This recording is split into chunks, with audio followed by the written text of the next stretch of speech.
2 hours later, it was still pitch black outside. After Mr. McKnight and Mr. Brooks had checked into the motel for the evening, Thorn, Dusk, and the gang had driven to the park in the Mystery Machine, prepared for the final confrontation with Freddy Krueger. Inside the Mystery Machine, the gang all sat in the back of the van in a circle around a chair that was placed in the center of them. "Okay, Velma, what's the plan?" Daphne asked. "It's very simple, really," Velma said. "We're going to bring Freddy out and defeat him in the real world." "Okay, but what do we do?" Dusk asked. "Okay, here's how it'll go. Thorn, you're going to need to sit down on that chair," Velma said. All right," Thorn said, getting up and sitting down in the chair. "Can I ask why?" "I'll explain in a minute," Velma answered. "Now, when was the last time you took one of those dioxin pills?" "I don't know. It's been a while." "I think the last time I took one was yesterday," Thorn said. "Great, then this should work out perfectly," Velma said. "Why, could you do a little just to explain the plan, so we could get this over with?" Shaggy whimpered. "Okay, so Thorn's gonna fall asleep, right? That will lure Freddy Krueger into her dream, and once he gets close enough, Thorn's gonna grab onto him, and at the same time, we'll wake her up. That should bring the both back into the real world," Velma explained. "And that's when we'll have the chance to subdue them," Fred said. "Exactly, Freddy," Velma concurred. "But wait a minute, Velma," Shaggy said. "What happens if we all fall asleep?" "I've already accounted for that," Velma said. Fred took out an alarm clock and started to set the alarm. "Should any of us fall asleep within minutes of us falling asleep, the alarm will go off and wake us all up. It can work so that way any of us can grab Krueger if he enters any of our dreams," Velma said. "That's a genius, Velma," Daphne complimented. "Thank you," Velma said. Fred set the alarm clock down on the floor. Thorn yawned as she was so tired now, more exhausted than she ever had before. Falling asleep, it seemed, was going to be easy. "All right, Thorn, you ready?" Velma asked. Thorn sighed deeply, trying to steady her racing heartbeat. "Yeah, I'm ready," she said. "But wait a minute, Velma," Shaggy said. "What happens if we all fall asleep?" "Wait, didn't you just ask that?" Thorn asked, puzzled. "Why don't we just forget this whole plan?" Daphne asked. Thorn stared at them, but they didn't return any looks to her. "Well, how else are we supposed to stop Krueger?" Thorn asked. "Yeah, like risking our own lives when we could just give a bitch over to Krueger?" Dusk said. Now Thorn was scared. "What?" she asked. But she was ignored. They all talked amongst each other. "I guess it'd be better off for her to die than us. I mean, she's the one Krueger wants, right?" Freddy said. "You guys, what are you saying?" Thorn asked, but slowly her voice was going to mute. The chair she was sitting on slowly drew back away from the Mystery Machine and into the pitch blackness. Thorn slowly became aware that she had fallen asleep. After feeling the chair move back to nothing, it came to a stop in the boiler room she was at, all too familiar to Thorn's eyes. She stood up on the chair and shouted, "Krueger!" she called. There was no one there. "Krueger!" she repeated. Thorn wasn't going to let him get to her this time. Soon she would be the one in control. She was ready to end this. "Come on, you bastard!" she called. "Where are you?" From behind her, heard a deep, throaty voice say, "Here!" Thorn screamed. In the real world, Mystery Inc. and Dusk sat around Thorn, waiting for her to make any kind of sign. "Do you think she's okay?" Dusk asked. "Yeah, she's fine. Looks peaceful enough to me," Fred said. What if this plan doesn't work?" Shaggy asked. "It should. To be perfectly honest, I'm more concerned about waking Thorn up," Velma said. "What?" Dusk asked. "What do you mean, Velma?" Daphne questioned. "She hasn't slept in about 3 days, and now she's finally let her body do so. It'll be a lot more difficult to wake her up," Velma said. "Ruh-oh," Scooby said. "Don't worry, I've prepared for that too," Velma said. "It's what the chair's for, so if we can't conveniently wake Thorn up, we'll give her a kick." You're gonna kick her?" Shaggy asked. "No, not kick her. A kick. That's when a person's startled out of their sleep," Velma explained. We'll simply push over the chair, and it will send a jump start to Foreign's head. Wake her up, and I hope." "You hope?" Daphne asked. "I have faith in my plan. Don't worry," Velma assured. Shaggy and Scooby then yawned simultaneously. "Come on, you guys. Stay awake," Fred said. "We can't all afford to fall asleep." Back in Dreamland, Foreign slowly backed away from Freddy, who slowly crept towards her. "Naughty little girl, Sally," Freddy said. "Looks like I'm gonna have to punish you." Suddenly, a background behind Foreign changed, and into her house in Oakhaven. It was night, and Foreign was now standing in front of a door. The door to her mother and father's bedroom. Foreign took a deep breath and opened the door. When she walked inside, she saw her mother laying in bed asleep. Her mother had been dead for years. The last time Foreign saw her, when she was at least 8 years old, seeing her mother brought her a few tears to Foreign's eyes. Out from another side of the room appeared Kruger as he walked over to Foreign's mother's bed and looked at Foreign while putting a knife finger into his mouth and whispering, "Shh. No, you stay away from her," Foreign demanded. While smirking, Kruger began to use his knifed fingers and to pull the covers down from Foreign's mother, who stayed asleep the whole time. "Stop it! Leave her alone!" Foreign pressed. Kruger then looked up at Foreign and gave a chuckle as he held a blade to Foreign's mother's stomach. "Stop!" Foreign yelled. "Wicked bitch," Kruger said as he reared his arm back before thrusting his glove straight into Foreign's mother's stomach. "No!" Foreign screamed. She then ran over to Kruger and grabbed a hold of him. Guys, I've got him! Wake me up!" Foreign shouted from the ceiling. Nothing happened. She remained in the dream world. "Shaggy, Fred, Velma, wake me up!" Foreign continued shouting. "What? No!" Freddy said, before slashing Foreign's arm and throwing her off of him. She fell back and hit her head on the dresser. Blood trickled down her arm. Kruger chuckled as he walked near her. Foreign couldn't believe it. Why didn't the guys wake her up? Did they not hear her? What was going on? Freddy turns his head to the side. He clearly sensed something. Then he smiled evilly. In the real world, every last person in the Mystery Machine, Fred, Daphne, Shaggy, Scooby, Velma, and Dusk, were fast asleep. And guess what? The timer on their alarm was set for 2:25 a.m. It was now 2:05 a.m. Inside the recesses of the gang's brain, they all found themselves on their own individual sections of Kruger's boiler room of terror. Inside Daphne's mind, she looked around the boiler rooms and molten steel. "Hello?" she called, but no answer. "Fred? Velma? Scooby? Shaggy?" she called. Then she heard a screeching noise and made her swiftly turn around. Standing there, she saw Kruger chuckling as he walked towards her. "Daphne," he said. "Oh, God," Daphne said with a grimace. "Pretty little Daphne," Freddy said.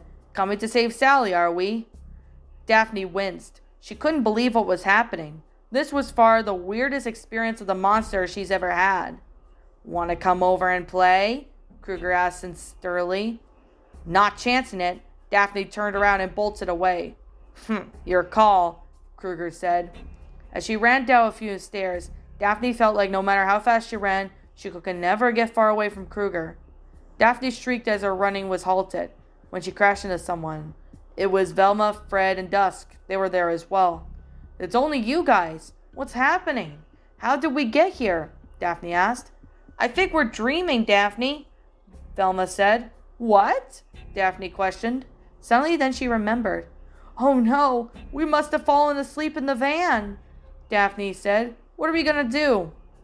"I don't know, but we need to find Shaggy and Scooby," Velma said. "Where's Foreign?" Daphne asked. "Do you think she's here?" "I don't know." "It's so hot in here," Dusk said. "Oh, it's how much worse when you're actually being burned by it," Kruger's voice sounded. He slowly then walked down the steps Daphne had just ran down, came to everyone's line of sight. "Why are you doing this?" Daphne asked. Freddy smiled. "Because it's fun," he grinned. "You won't get away with this. You're going to pay for what you've done," Velma said bravely. Kruger laughed, and this made a shiver go down Daphne's spine. "Oh, you meddling kids can't stop me," he said. You're in my world.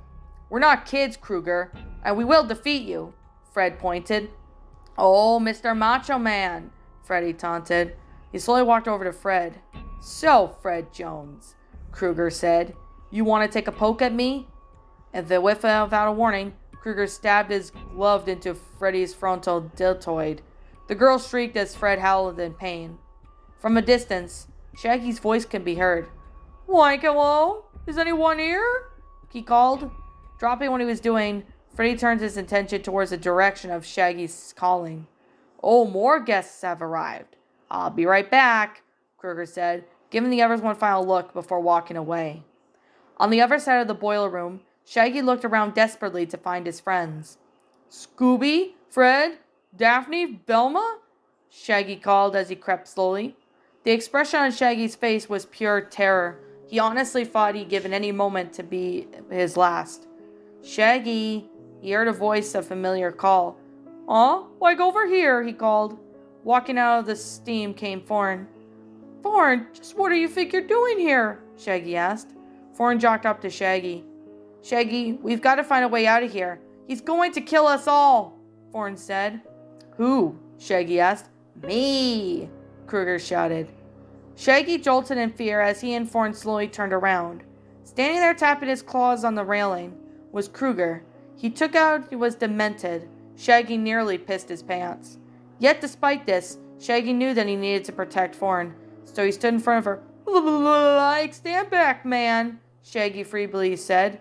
I'm warning you. You're warning me, hippie boy? Kruger asked. Could it be your spineless ass finally grow a pair? Although Shaggy mortified, he stood his ground. Well, like, at least I'm not some creepy old burned victim, Shaggy tried to taunt. What? Kruger said in a slight annoyance. Yeah, Shaggy said. Why, you're so ugly. I bet they call you Pizza Face. Kruger was starting to get irritated by Shaggy's little jokes. You're not even that scary, Shaggy said. He was actually gaining some confidence in saying this. Like my grandmother's creepier than you, he continued to taunt. Shaggy, what are you doing? Thorn tried to whisper. Is that right? Kruger asked. Well, yeah, that's right, Shaggy said. All of a sudden, Freddy was up near Shaggy's face, grabbed him by the shirt. Within an instant, all the bravery was stripped away from Shaggy. I'm scary enough, you know. Now, Kruger growled. Shaggy! They all heard Velma scream. Thorn turned around and saw Fred, Daphne, Velma, and Dusk standing there. Guys, Thorn said. Whoa, look, the gang is all here, Kruger said, still holding Shaggy by the throat. All except for one, Kruger then said. He threw Shaggy to the floor and began to look around. Shaggy got up and made his way over to the group of friends. They all watched Kruger, waiting for him to make his next move. In another part of the boiler room, Scooby sniffed and whimpered as he walked around the place. Raggy? He barked. No one answered. Scooby felt all alone. He too must have fallen asleep, and he knew would be in a mercery of Kruger. Scooby-Doo! Scooby-Doo heard Kruger say, Where are you? Before he hearing his sadistic chuckle. Scooby then felt a shadow approach him from behind, and when he turned, he saw who it was. He whimpered once more. A few minutes later, Kruger had technically got held against the wall, placed right in front of them, like a kid about to lose his team for a handball. Now let's see, which one should go first? Kruger said, pacing.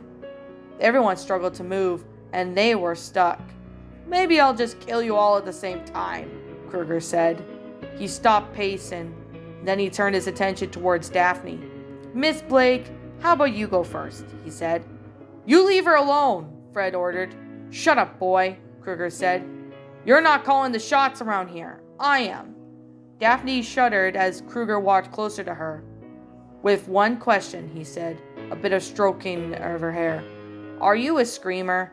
Then to everyone's surprise, a small ringing was heard. Gradually, it got louder and louder. Kruger looked in surprise as the others did. They all noticed who it was. It was the alarm. The noise became very unnumbably loud. All the gang woke up. They realized they were back in the mystery machine. Scooby, Shaggy, Fred, Velma, and Dusk looked at each other and sighed in relief. Well, I guess that plan just went through the window, Daphne said. Yeah, it sounded a lot easier than it was, Fred agreed. Like, what do we do now, Velma? Shaggy said. Velma didn't answer. She was evidently staring at something. Velma? Shaggy asked again. Look, Velma pointed. Everyone's head turned to the direction that Velma was pointing. Oh my God, Dusk said. It was Foreign. She was still asleep. Back in the dreamland, Foreign remained in the boiler room, facing Freddy alone. Looks like just us again, Sally, he taunted. He grabbed her and threw her to the ground and got on top of her. Oh God, please no! Foreign whimpered as she began to cry. Oh no? Kruger mocked. In the real world, Fred leaned over and attempted to shake Foreign awake, but she wouldn't. Foreign, he called. What's going on, Velma? It's the drugs. She's been awake for far too long. I was afraid of this. The alarm wasn't enough to wake her up, Velma said. In the dream world, Kruger lay one hand over Foreign's throat and used his claw one to slash at her stomach. Foreign screamed in pain with each new swipe. Why won't I wake up? She screamed. In the real world, the gang could see blood trickling down her stomach. He's killing her, Fred said. Guys, do something. In the dream world, Kruger taunted Foreign as she tried to snap out of the nightmare. You think your friends can wake you up? He said. The only way I'll let you go is if you're dead. In the real world, Velma finally remembered. Scooby, the kick, he said. Right, Scooby barked. And with that, Scooby pushed a chair. Foreign fell backwards, and all in slow-mo, the chair fell back. In the dream world, Foreign was scared. Kruger held his gloved fingers to Foreign's chest, ready to end it. Say goodnight, he said. At that very moment, Foreign felt the kick and grabbed a hold of Kruger. But in the real world, Foreign woke up. With the burned monster on top of her, she had finally brought Kruger into the real world. But the problem was that they were also in the mystery machine. The gang all gasped at this at the sight of Kruger, as he and Foreign wrestled at the back of the van. Everyone quickly headed to the back doors of the van and got out. Foreign followed, but it wasn't long before Kruger gained his composure and stepped out of the vehicle and onto the grass as well. Bad play, Sally, he said. Now I'm really pissed. You don't have any power here, Kruger, Foreign said bravely. Kruger scoffed. Then he swiftly slashed Scooby's ribs with his glove. The attack hit the dog so hard that he flew back a couple feet. Kruger may not be the god in the real world, but he was still pretty strong. Scooby! Shaggy yelled in concern, rushing over to his hurt friend. Like, are you okay, man? He said. I think so, Scooby whimpered.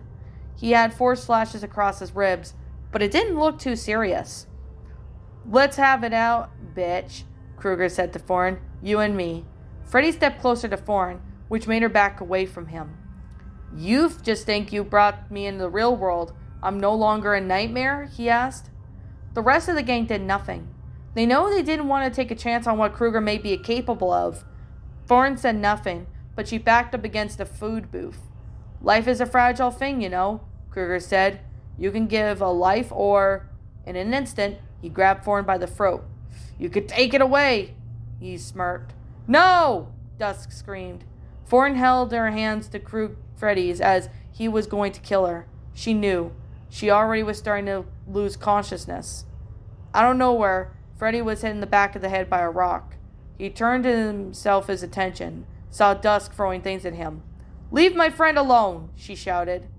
Foreign took this opportunity to try and escape from Kruger's grip. She looked down at the table booth and what she was up against, saw a kitchen chest. She quickly opened it, and inside saw a carver knife and a meat cleaver. She quickly grabbed the carving knife and sliced Kruger's hand that was around her throat. Kruger screamed in pain and realized what Foreign had just done. You bitch! He yelled. Foreign then turned back, grabbed the cleaver too, and then she kicked Freddy back. She somehow felt his new strength coursing through her. Kruger then kept trying to grab at her, but she would just cut him with the knives. With one final blow, she hit Kruger on the face, causing him to fall back and hit his head at the back of the booth. Foreign used a carving knife and stabbed him through the gloved hands into the wood where it was above the booth he was up against, like a numb tacking piece of paper to a bulletin board.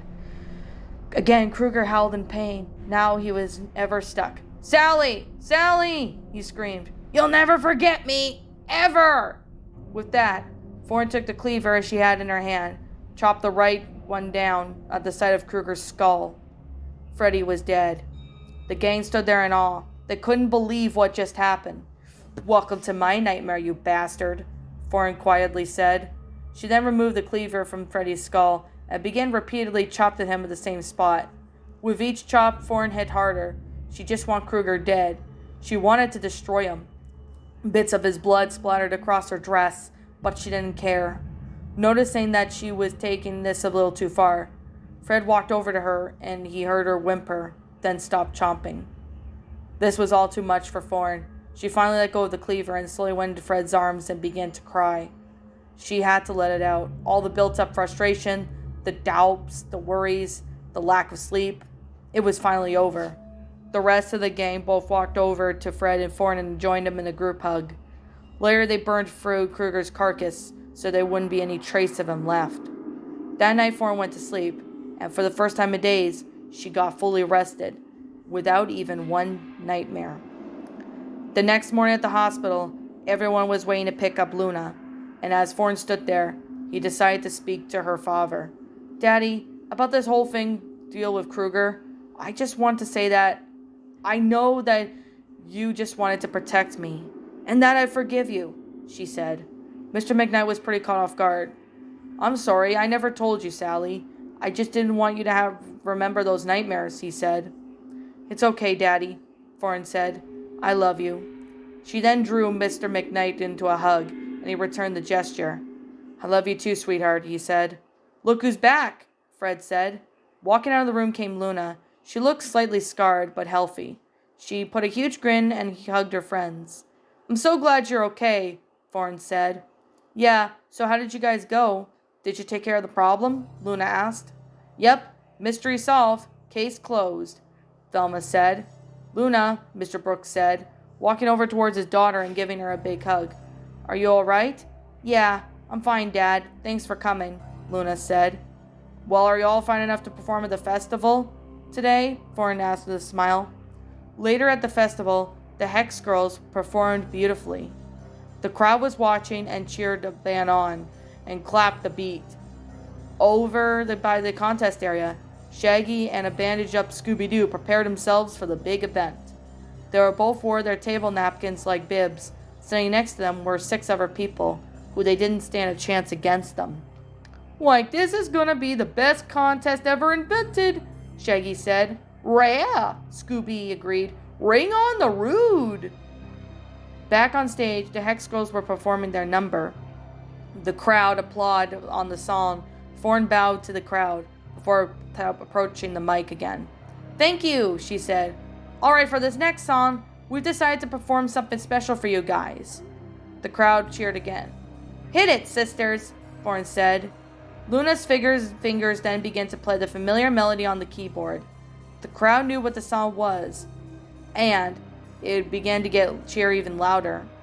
Over by the food stands, the announcer guy shot the fire pistol in the air, initiating the contest.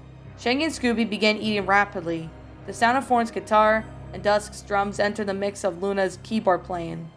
The Hex Girls began to sing the cover version of Van Helsing's Dreams. It wasn't long before Thorne put her mouth near the mic, and she began to sing. The people competing against Shaggy and Scooby never had the chance. They smoked everyone with every dish.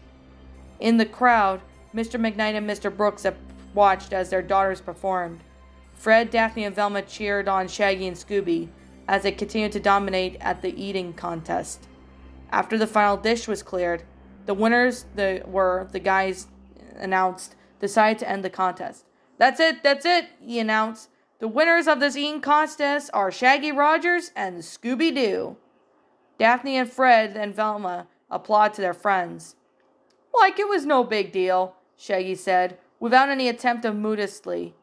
The announcer man then brought Shaggy and Scooby their blue ribbons, stating that they each won the contest. "Scooby-Dooby-Doo!" Scooby said triumphantly. Looking towards us, he reached down, came back up wearing Kruger's glove, and flipped on the fedora before slashing at us. A subtitle chuckle of Freddy Krueger was then heard.